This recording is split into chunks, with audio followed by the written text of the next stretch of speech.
Gracias por venir, por acompañarnos.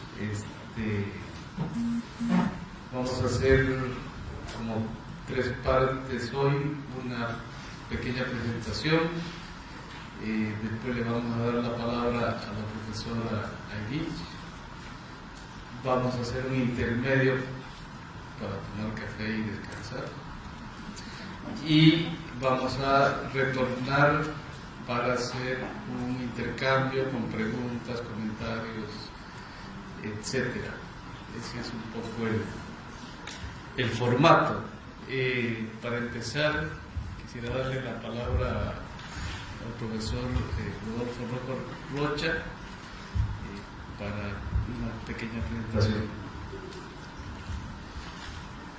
Buenas tardes, bienvenidos al Seminario de Sociología del Arte, que es un seminario taller con lecturas dirigidas con mediación de Sergio Villena, que es el director de investigaciones sociales de LIS. Y ahora, en este contexto, nosotros vamos a conversar un poco sobre el paradigma del arte contemporáneo, donde se realizará un estudio y discusión de textos seleccionados. Esos textos seleccionados irían en el siguiente orden.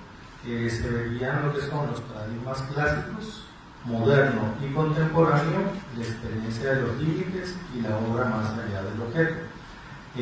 Para nosotros, la Escuela de Artes Plásticas, en asociación ALIS, ha sido un placer tener aquí a la doctora Enique, quien, como parte de nuestras actividades internacionales, buscamos atraer profesores que se integran directamente a los mapas curriculares de nuestros cursos y pensar un poco nuestras prácticas artísticas vinculadas a la investigación en arte.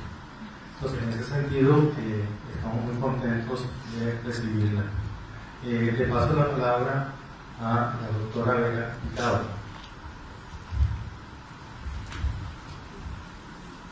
Buenas tardes, bienvenidos a todos. Bienvenida Máster María Clara Vargas, decana de la Facultad de Artes.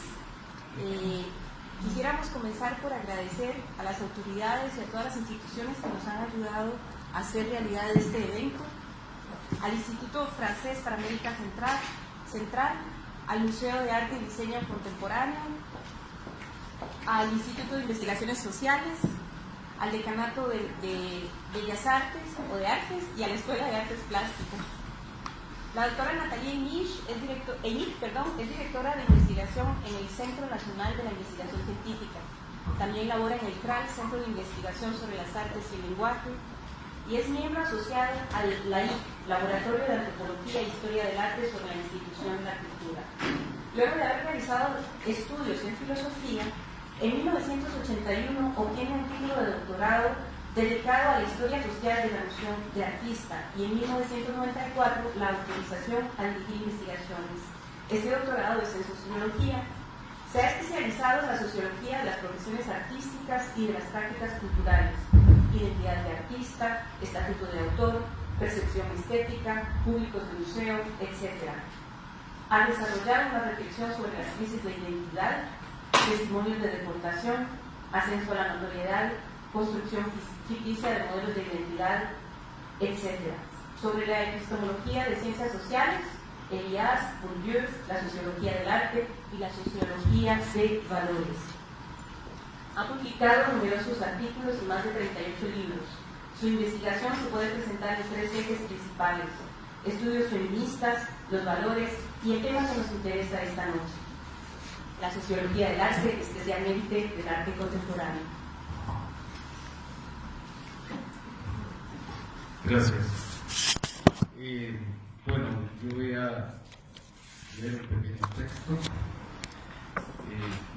Primero darle la bienvenida a la doctora Natalia Enig,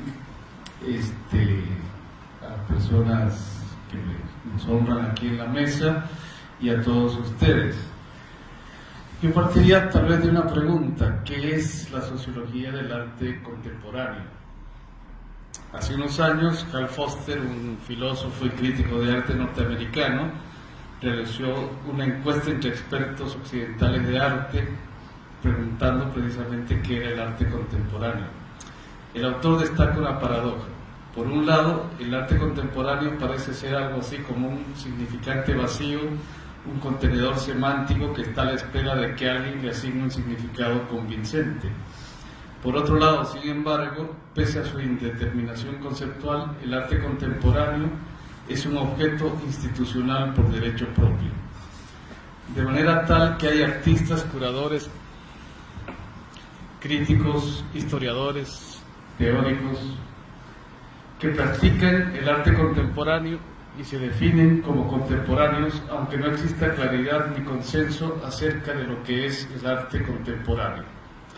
Es decir, hay una suerte de voluntad de contemporaneidad, cuando no un imperativo institucional que provoca cierta necesidad de ser reconocidos como sujetos del arte contemporáneo.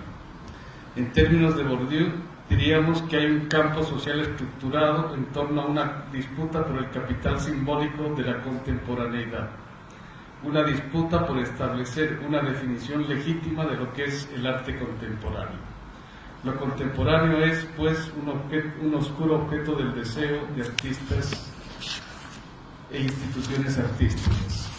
Pero el arte contemporáneo es también motivo de un nada discreto desencanto, lo que ha dado lugar a una apasionada querella. Esta controversia en torno a lo contemporáneo en el arte ha sido tan intensa que la pregunta ha trascendido la cuestión de la contemporaneidad para situarse no ya en el adjetivo sino en el sustantivo. ¿Qué es el arte? Esto que llaman arte contemporáneo, ¿es realmente arte? ¿Es posible el arte después de lo contemporáneo?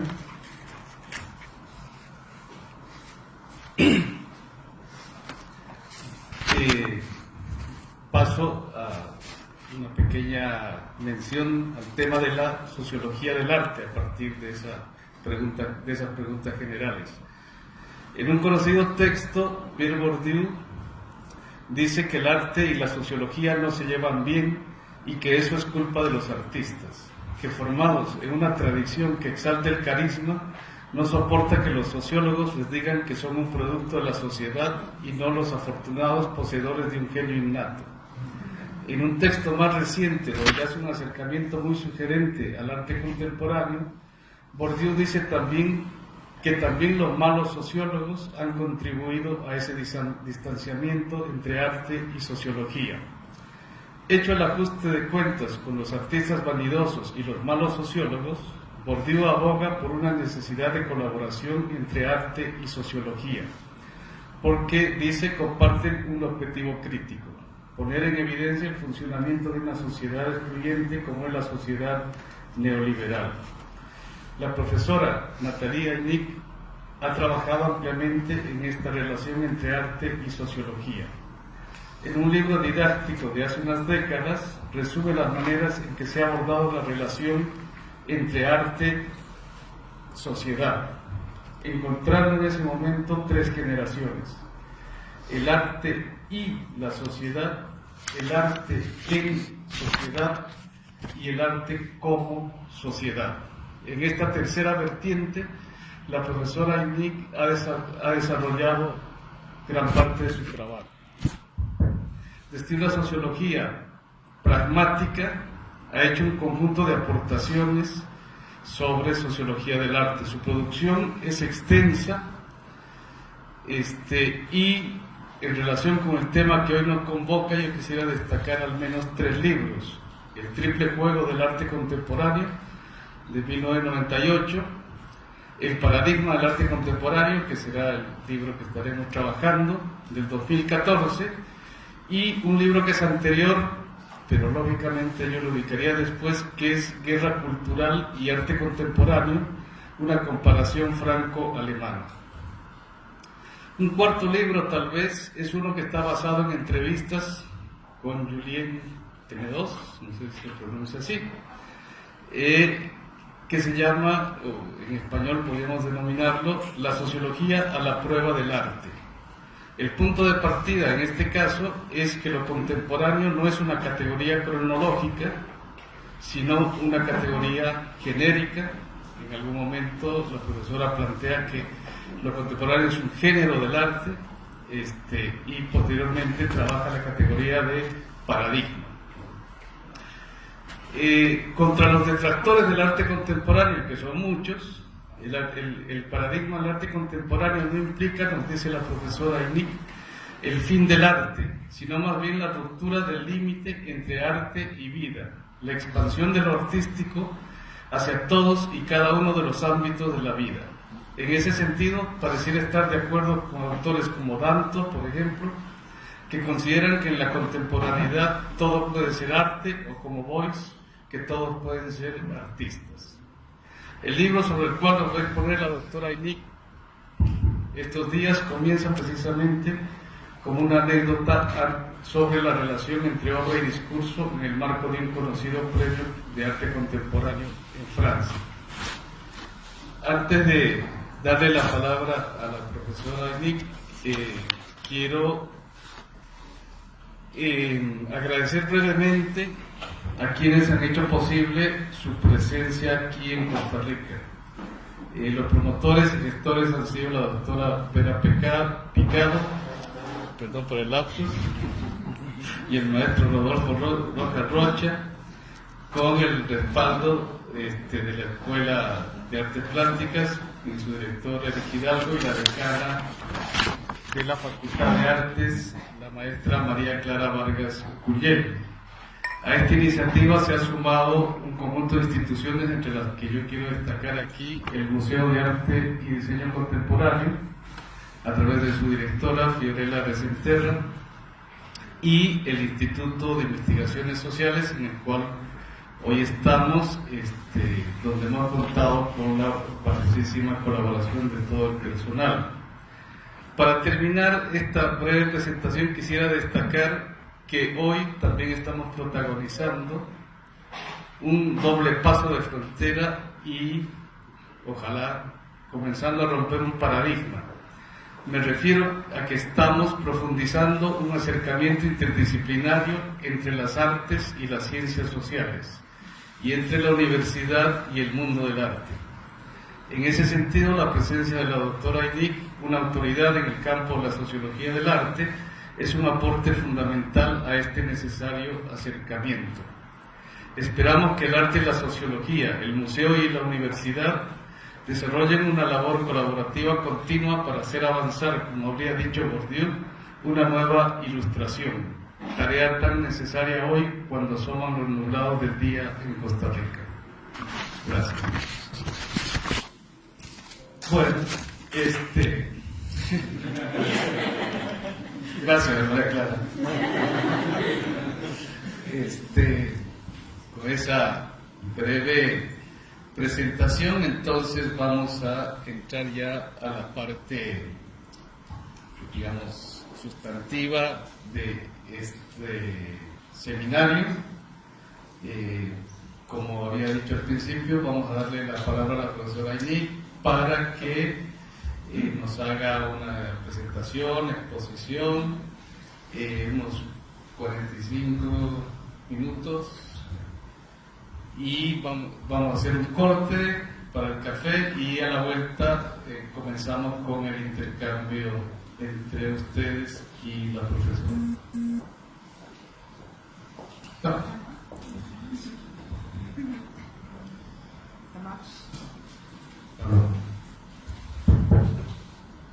Je peux parler, ça marche. Merci beaucoup pour l'invitation ici et puis pour votre présentation qui m'a fait un grand plaisir, qui est très complète. J'aime bien faire comprendre les choses en passant par la façon dont il ne faut pas les appréhender. Ella agradece primero la acogida que le han dado, la presentación que señala de forma completa de su carrera profesional, y dice que le gusta enseñar las cosas de una manera distinta, también desde una forma en la que no se deben aprender las cosas. Et donc j'ai relevé dans votre présentation quelques propos, formulations qui ne sont pas de vous, qui circulent dans le monde de la sociologie de l'art et contre lesquels j'ai construit ma façon de procéder. Alors le premier, c'est l'idée qu'il y aurait d'un côté l'art et de l'autre côté la société. C'est le vieux topos, l'art ou la société. Entonces se habla de, como él empieza a explicar, ¿verdad?, que son propuestas que no son propias, sino que son de diferentes autores, en donde se separa sociedad de arte. Y que es de ahí donde ella parte precisamente de esta separación entre el arte y la sociedad. C'est une idée, à mon avis, profondément antisociologique. Parce que je ne vois pas comment... Es una propuesta completamente antisociológica porque ella no ve de qué manera. Je ne vois pas comment une activité humaine, quelle qu'elle soit, pourrait s'opposer à la société dans laquelle elle est produite. Que no hay manera de ver como una actividad, cualquiera que sea, puede separarse de la sociedad en la que ha sido producida, en la que vivimos. Donc forcément, l'art n'est pas à côté de la société, ni contre la société, il est forcément dans la société. El arte no está ni contra, ni fuera de la sociedad, sino en la sociedad. Donc c'est le sens que j'avais donné dans ce petit livre, La sociologie de l'art, qui est traduit en espagnol. Es el título que había dado precisamente a su obra. La sociologie de l'art, traduit en espagnol. La sociología del arte. C'est le sens donc que j'avais donné à l'idée que le sociologue de l'art, s'il veut vraiment faire de la sociologie, doit complètement abandonner la terminologie en termes de art et société ou art et société pour passer à la question de savoir comment l'art fonctionne dans la société. Entonces el sociólogo del arte debe apartarse de esta idea de separar estos dos conceptos y más bien verlos en el arte en la sociedad, no arte y sociedad. Et plus précisément, ce qui m'intéresse, c'est de montrer aussi comment l'art peut fonctionner comme une société. Y le interesa principalmente demostrar y ver cómo el arte puede funcionar como sociedad. Et concrètement, cela signifie que pour le sociologue de l'art, ce ne sont pas les œuvres d'art, mais c'est un ensemble beaucoup plus vaste qui comprend non seulement les œuvres, mais aussi le statut de créateur, le statut des intermédiaires de l'art et la réception par le public. Entonces el sociólogo del arte debería interesarse no solamente por el arte en sí, sino por todo lo que comprende los intermediarios, la recepción del público et le statut de l'artiste. Y los estatutos del artista. Et une fois qu'on étend la notion d'art à l'ensemble de ces acteurs, si on peut dire, Una vez que se extiende a todos estos campos, à ce moment-là, on peut observer concrètement comment se font les relations entre les artistes et les œuvres et les intermédiaires et les publics et les artistes, etc. En ese momento, entonces, sí podemos ver cómo se establecen las relaciones entre artistas e intermediarios, el artista y la obra, Et c'est ce que j'ai essayé de faire, notamment dans le paradigme de l'art contemporain, en étudiant de près le fonctionnement du monde de l'art. Y eso fue lo que ella hizo en su paradigma del arte contemporáneo, ver cómo funcionaba el mundo del arte. J'ai me concentre parce que j'avais oublié ce que j'allais dire.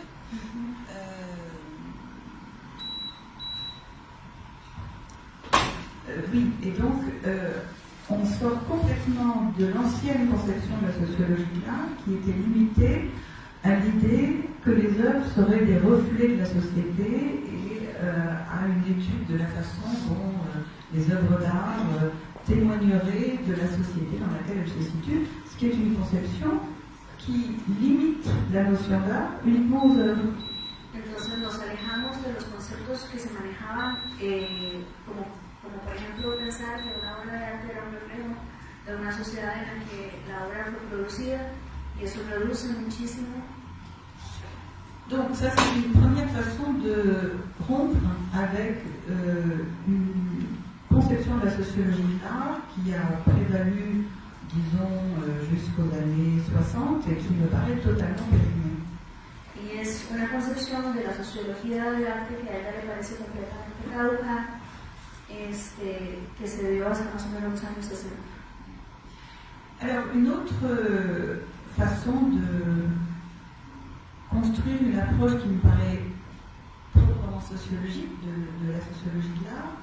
Otra óptica que me parece para construir una óptica de la sociología del arte, c'est de rompre avec l'idée développée par Pierre Bourdieu que l'art et la société, comme il dit, ne feraient pas bon ménage, ne s'entendraient pas bien ensemble. sería de romper con la idea de Bourdieu, por cuanto sociedad y arte no serían un buen conjunto, un buen equipo.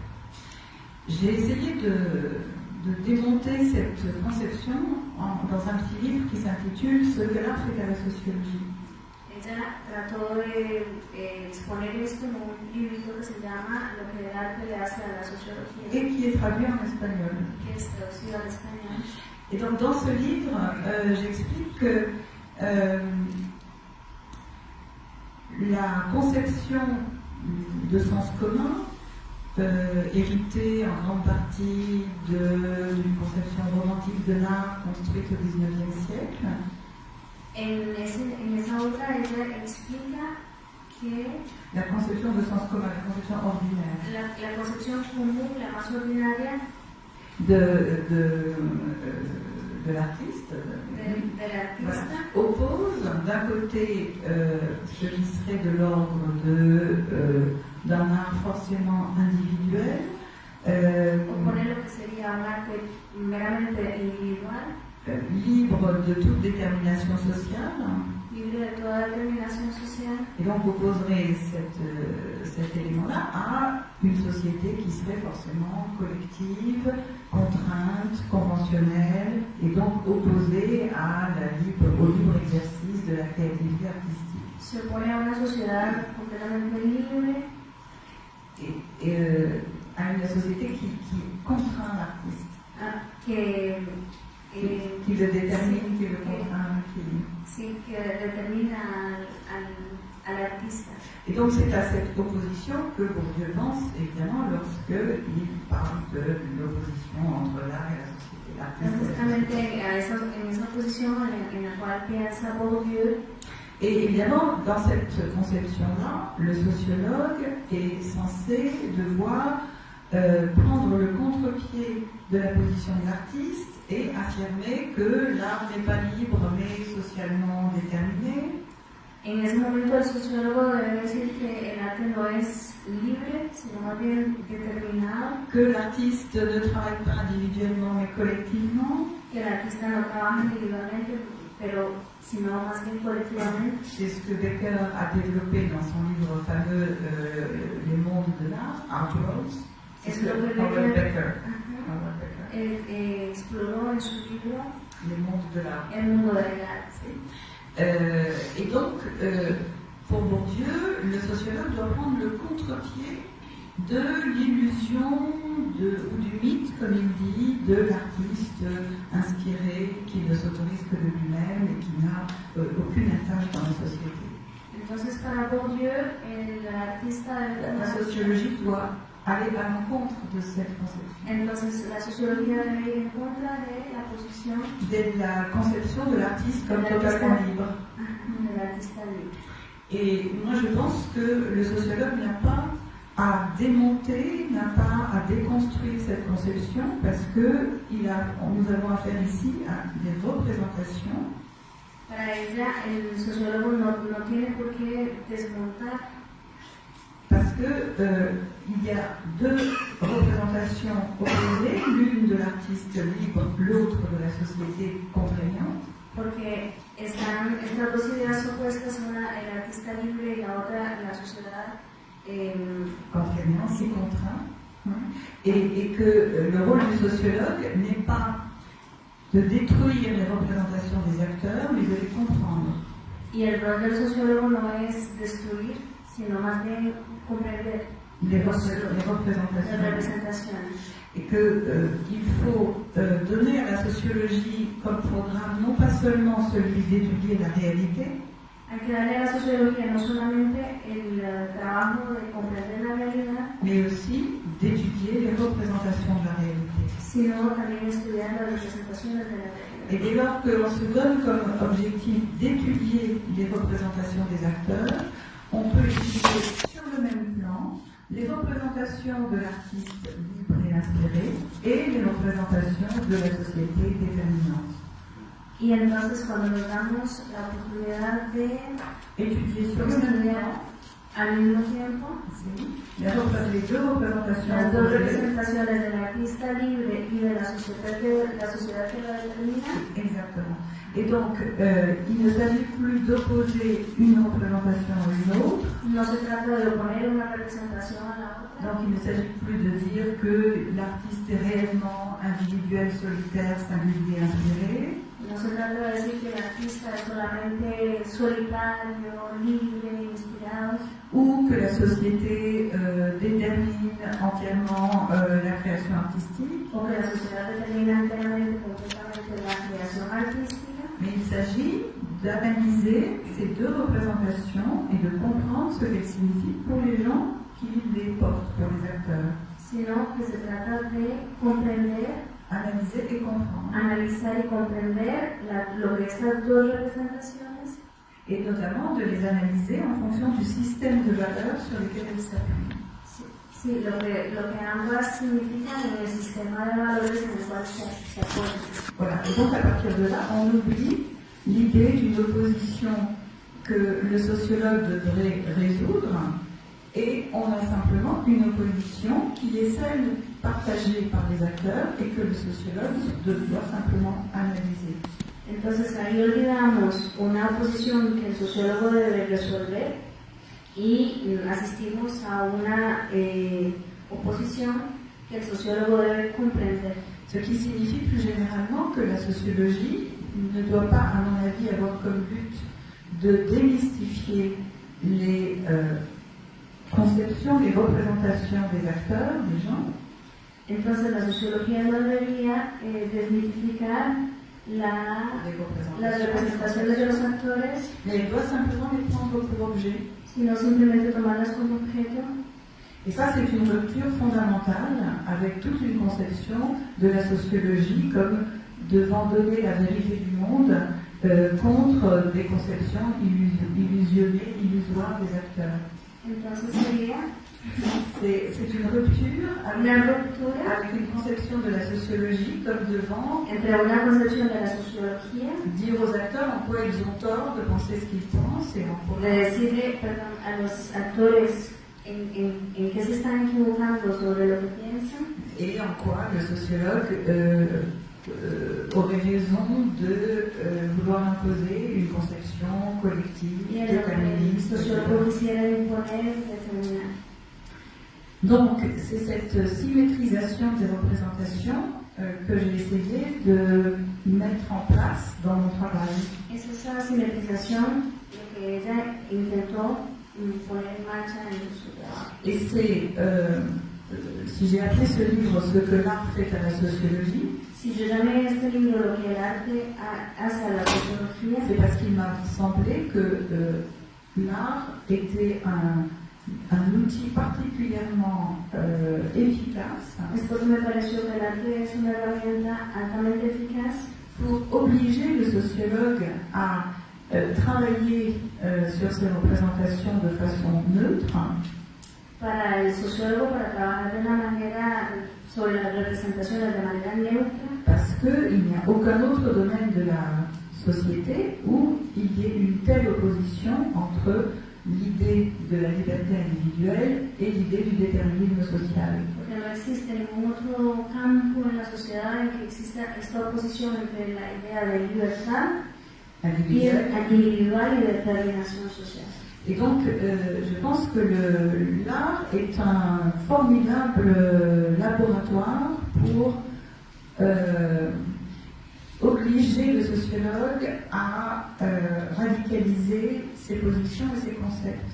Entonces pienso que el arte es un laboratorio extraordinario para obligar al sociólogo À radicalizar ses positions et ses concepts. posiciones y sus Et pour conceptos. ceux qui étaient là hier, j'ai essayé de vous montrer en quoi le fait de travailler sur l'art a permis à Bourdieu de mettre en place l'essentiel de ces concepts.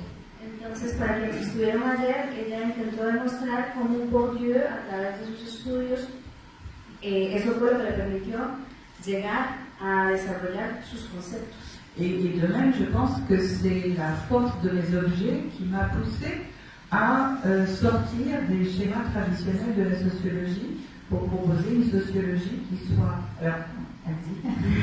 Entonces fue precisamente esa fuerza de los objetos lo que le permitió a ella pour proposer une sociologie qui soit à la fois neutre, proponer una sociología que fuera al mismo tiempo neutra, qui soit empirique, c'est-à-dire basée sur l'enquête, qui soit basada sobre las encuestas, qui soit non normative, c'est-à-dire qui n'essaie pas de dire comment doit être le monde, no normativa, es decir, que no nos diga cómo debe ser el mundo, et qui soit également une sociologie compréhensive plutôt qu'explicative. que sea una sociología más comprensiva que explicativa. C'est-à-dire une sociologie qui ne se contente pas de mettre en évidence les déterminations par les causalités extérieures, Es decir, una sociología que no se conforme con qui ne se contente pas de mettre en évidence les poner en déterminations evidencia las par determinaciones des causalités extérieures, por causalidades externas, par exemple l'origine sociale des individus,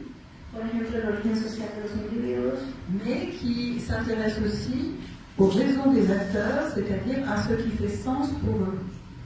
pero que se interese a las razones de los individuos, a lo que tiene sentido para ellos. Par exemple, leur système de valeurs. Por ejemplo, su sistema de valores. Et c'est cette sociologie compréhensive qui s'inscrit dans la tradition inaugurée par Max Weber que j'essaye d'appliquer. Y es esta sociología comprensiva basada en La sociologie de Max Weber la sociología de Max Weber que j'essaye que d'appliquer. ella intenta aplicar. Voilà. Donc voilà pourquoi ce que l'art fait à la sociologie. Et sinon, il y avait encore un autre élément dans ce que vous disiez, mais bon. Je vais peut-être... On va peut-être y aller maintenant.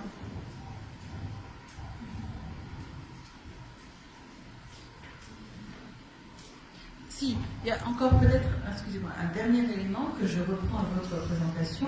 Un último elemento, Quand Bourdieu insistait aussi sur la question de savoir si l'art contemporain est vraiment de l'art, Bourdieu insistía sobre el tema de preguntarse, cuestionarse si el arte contemporáneo es verdaderamente arte. pour moi, le sociologue n'a pas à répondre à cette question.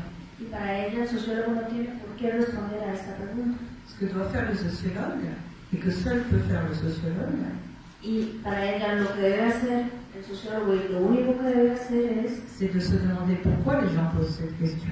preguntarse por qué las personas se formulan esta pregunta Et quelles ressources ils ont pour y répondre. y cuáles recursos tienen para poder responder a la misma Et pourquoi ces réponses suscitent des controverses, y por qué estas respuestas suscitan controversia. etc., etc. Ce que j'ai essayé de faire dans mon travail sur l'art contemporain, le sociologue n'a pas à définir a priori le monde, El sociólogo en su trabajo ella lo que intentó fue precisamente eso, explicar que el sociólogo no tiene por qué definir el mundo a priori. a priori. Il ne peut que déduire a posteriori, à partir des positions des acteurs, comment les acteurs voient le monde.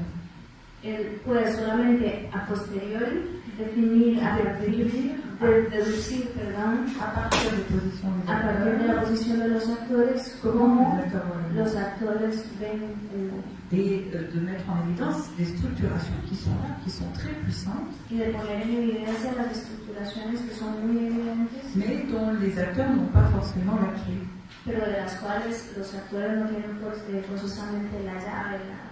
Et donc on travaille concrètement, c'est de comprendre ce que les gens entendent par art contemporain, Entonces, el trabajo es comprender lo que las personas entienden por arte contemporáneo, à quelles conditions pour certains cet art contemporain est de l'art et pour d'autres n'est pas de l'art, en qué condiciones es arte contemporáneo y para otros no es arte, sur quelle conception implicite de l'art s'appuient ces controverses, sobre qué condiciones implícitas del arte se apoya esta controversia et comment fonctionne ce monde que l'on qualifie d'art contemporain pour ceux qui le sont. y cómo funciona este mundo que calificamos de arte contemporáneo para aquellos que están en él. Pour ce qui est de la réponse à la question de savoir si c'est de l'art ou pas, Para lo que respecta a la pregunta de si se trata si es arte o no, C'est aux acteurs de répondre, et pas aux sociologues. Le corresponde a los actores responder a la misma, no a los sociólogos. Voilà.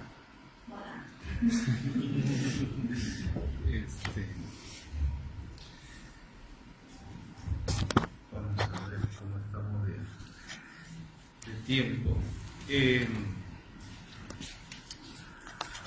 Son las 5:50. Tal vez podemos hacer una pequeña ronda de comentarios a partir de esta primera exposición que nos ha hecho la profesora Smith, ¿no es cierto?, donde nos ha hablado de las 3 generaciones de la relación entre arte y sociedad, de la relación entre sociología y arte, de lo que el arte le hace a la sociología y un poco viceversa, y un poco también, digamos, de alguna toma de posición respecto a lo que sería la sociología del arte de Pierre Bourdieu. Básicamente una crítica, digamos, a esa versión, a esa mirada de alguna manera normativa que tiene Bourdieu, de manera tal vez implícita a esa posición estructuralista, determinista, de alguna manera también que está implícita en Bourdieu, para asumir, digamos, una posición comprensiva, neutral, comprometida al mismo tiempo, más cercana, tal vez, en algún momento lo menciona, a la sociología de Howard Becker, digamos, al interaccionismo simbólico, una sociología más comprensiva, que también estaría basada, digamos, en la obra de Max Weber, ¿no es cierto?, como estos clásicos de la sociología, digamos, más cualitativa, más comprensiva, más interesada en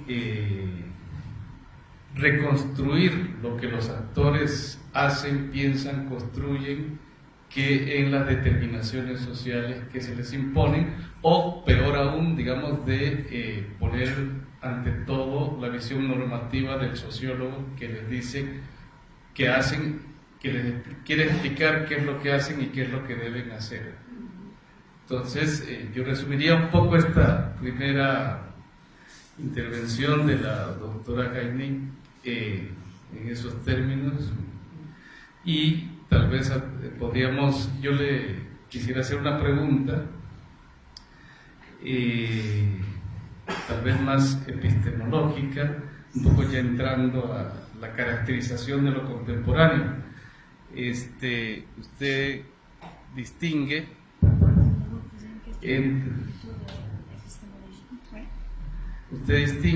entre clásico, moderno y contemporáneo. Son un poco las discusiones que se vienen realizando desde hace tiempo, y sobre todo en las rupturas entre clásico, moderno, contemporáneo, y toma una categoría que me parece central, que es la transgresión. Entonces, ¿en qué consiste esa ruptura que en este libro que estamos revisando la plantea como una ruptura de paradigma a partir de los aportes de la sociología a la ciencia de Kuhn?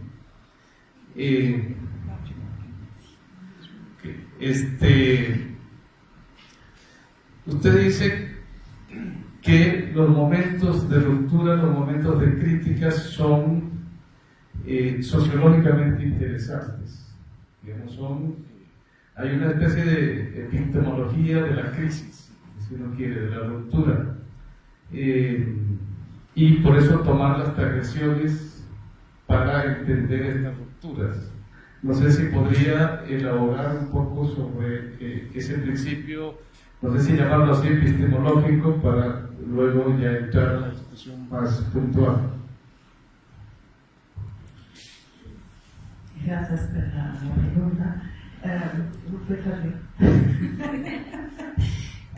Alors, comme on est dans un institut de sciences sociales, je vais poser les choses sur un plan un peu épistémologique, puisque vous m'y invitez. Como estamos en una escuela de ciencias sociales, vamos a ponerlo todo en el plan epistemológico. Quand je parle de paradigme classique, paradigme moderne et paradigme contemporain, je fais une catégorisation. Cuando yo hablo de paradigma clásico, moderno, contemporáneo, hablo de una categorización. Et cette catégorisation, je ne la fais pas a priori. Pero esta categorización no la hago a priori. Je la construis a posteriori à partir de l'observation de la façon dont sont produites et sont mises en circulation et sont évaluées les œuvres d'art et les artistes. Es una evaluación que hago a posteriori, una observación, que hago a posteriori, es decir, después de haber visto cómo funcionan las obras de arte, los artistas, les évaluations. Las evaluaciones. Et c'est à partir de cette observation que je me suis aperçue qu'il y a une sorte de mode d'emploi implicite. Y es a partir de esta observación que me doy cuenta que hay un modo de funcionamiento implícito à une certaine époque, dans une certaine société, c'est-à-dire dans un certain contexte. En un cierto contexto, en una cierta época, il y a des conditions à remplir pour que une œuvre d'art fonctionne comme œuvre d'art et pour qu'un artiste soit considéré comme un artiste. Condiciones que deben ser respetadas para que una obra de arte sea considerada una obra de arte y un artista como un artista. Et par exemple, donc j'ai pu, parce que j'ai beaucoup lu de commentaires de l'art classique, j'ai pu mettre en évidence le fait que dans toute la période qui va, disons, de la fin du Moyen-Âge au milieu du XIXe siècle. Y es entonces como a partir de leer muchos comentarios respecto al arte, más o menos del final de la Edad Media al siglo XIX, ce qui était considéré comme une œuvre d'art correcte, de qualité, acceptable, aquello que era considerado como una obra de arte de calidad y aceptable, c'était une œuvre qui mettait en œuvre, c'est ce que je veux dire, qui appliquait era una obra que ponía en marcha les conventions de la figuration académique telle qu'elle s'était constituée dès la fin du Moyen-Âge. Que ponía en marcha las configuraciones, la figuración académica aceptada, avec des règles de perspective, de couleur, de dessin, etc. de dibujo, de la académica. J'ai également, à partir de ma fréquentation des textes de Picard, des lectures de correspondance, d'autobiographie, a partir de su frecuentación de cartas, de textos, de autobiografías, j'ai pu réaliser que dans le paradigme moderne, ella se dio cuenta que en el paradigma moderno, le respect des conventions académiques n'est plus requis. El concepto de convenciones académicas ya no es un requisito. Et que l'artiste est non seulement autorisé, mais encouragé à transgresser ces règles académiques pour proposer autre chose. El artista no está solamente autorizado, sino más bien motivado, impulsado a transgredir esas reglas académicas. Et cette autre chose que propose la peinture à partir de l'art moderne, notamment à partir de la peinture impressionniste, c'est une vision, l'art comme une vision de l'artiste, de l'individu artiste. Y esto que propone precisamente es el arte L'art comme vision de l'artiste individual. Et donc l'art comme manifestation de l'expérience intime de l'artiste. El arte como una expresión de experiencia íntima del artista. Que ce soit l'expression visuelle ou mentale, du vécu affectif. Ya sea una experiencia visual, mental, la vivencia del artista. En tout cas, l'œuvre d'art doit est considérée comme devant nous donner un accès à l'intériorité de l'artiste. En todo caso, la obra de arte debe concebirse como algo que nos permite tener un acceso a la interioridad del artista. Et à cette condition, la transgression des règles académiques de figuration est possible, et même encouragée. Y en esta condición, la transgresión de todo lo académico es permitida e inclusive motivada. Et puis, avec l'art contemporain, la règle du jeu se modifie. Con el arte contemporáneo, las reglas del juego se modifican, cambian. On garde la nécessité de la transgression, Se mantiene la necesidad de la transgresión, mais cette transgression ne porte plus sur les règles de la figuration académique, pero esta transgresión no se trata ya más de la figuración académica, mais sur les frontières même de l'art, c'est-à-dire sur sino sobre las fronteras propias del arte, c'est-à-dire sur la mise à l'épreuve des conceptions ordinaires de ce que doit être l'art. sino más bien de todo lo que es la puesta en prueba de las concepciones ordinarias de todo lo que es el arte. Par exemple, la conception selon laquelle une œuvre d'art doit être produite par l'artiste lui-même. Por ejemplo, la concepción de que una obra de arte debe ser concebida por el artista en sí. Condition qu'a transgressé Duchamp avec ses ready-made. Condiciones que transgredieron Dans Marcel Duchamp Marcel avec les ready-made. Et tout l'art contemporain est basé sur cette idée du jeu avec les limites. Y toda la idea del arte contemporáneo es basada sobre este juego del yo y los límites. Le jeu,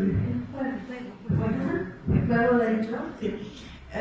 Et donc, ce sont des limites de la catégorie d'art lui-même, Son los límites de la categoría del arte en sí mismo, mais ça peut être aussi des limites morales, puede ser también los límites morales, des limites physiques, límites físicos, des limites juridiques. límites jurídicos. On peut analyser toutes les œuvres d'art contemporain comme des mises à l'épreuve des limites. Se puede analizar toda la obra de arte contemporáneo como una puesta en prueba de los límites. Et donc, en établissant cette tripartition entre ce que j'ai appelé les trois paradigmes de l'art, Y estableciendo esta tripartición de lo que ella llamó el paradigma del arte, je pense avoir explicité des règles du jeu implicites. pienso haber explicitado las reglas del juego implícitas. Et donc, ça n'est pas une catégorisation que j'ai produite a priori, No es una categorización que yo produje a priori antes, c'est une mise au jour d'un fonctionnement structurel que les acteurs maîtrisent et mettent en œuvre sans pour autant en avoir la clé théorique. es una actualización,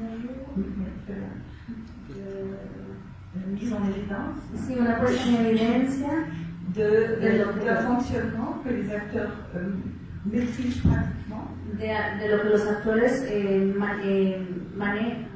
dominan, sans pour autant en avoir la clé théorique. sin necesariamente tener una llave teórica. Voilà. Et donc c'est cette idée d'une catégorisation par induction à partir de l'observation du réel que je mets en œuvre avec cette idée des trois paradigmes. Esta idea de inducción, Qu'est-ce que j'ai dit Ah oui, par induction. por inducción, Ça veut dire je déduis pas de façon abstraite, ella lo deduce de manera abstracta, mais l'induction permet de mettre en évidence des phénomènes à partir de l'observation des eso faits. permite poner en evidencia a partir de la observación que ella hizo. Voilà. Voilà pour l'idée de catégorisation.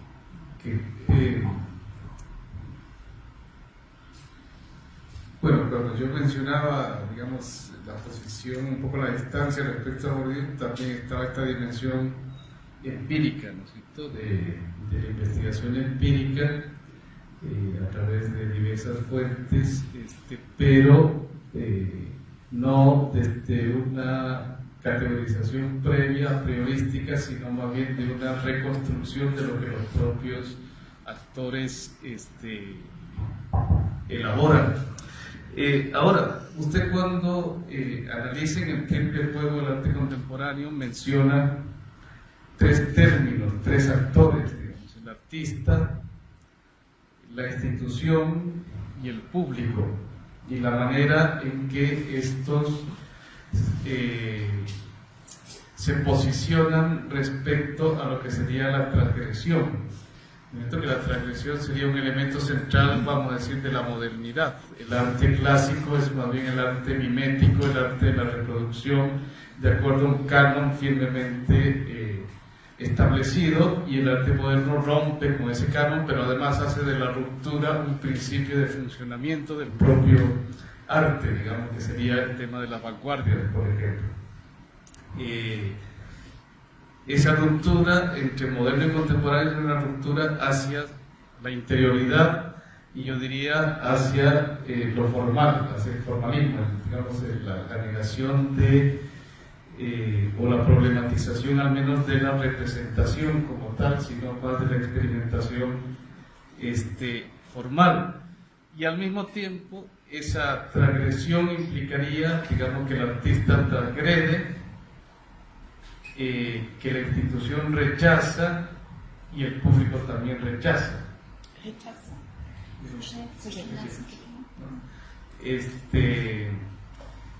Y eso cambia cuando pasamos al paradigma contemporáneo.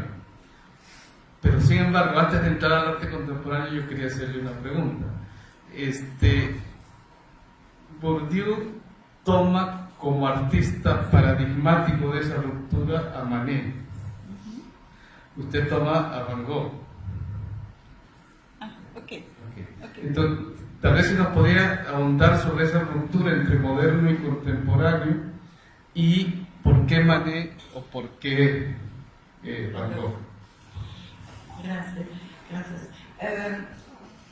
Devo dire, non, ça c'est l'italien, excusez-moi. Je dois dire que, je vais préciser que le paradigme classique, je l'ai étudié dans un livre qui s'appelle Du peintre à l'artiste. Y debe precisar que el paradigma clásico ella lo estudió en un libro que se llama Du peintre à l'artiste, Del pintor al artista, qui est donc consacré à l'invention du statut d'artiste à l'âge classique. que se consagra a L'invention la invención du statut d'artiste del estatus de artista à l'âge classique. en la época clásica.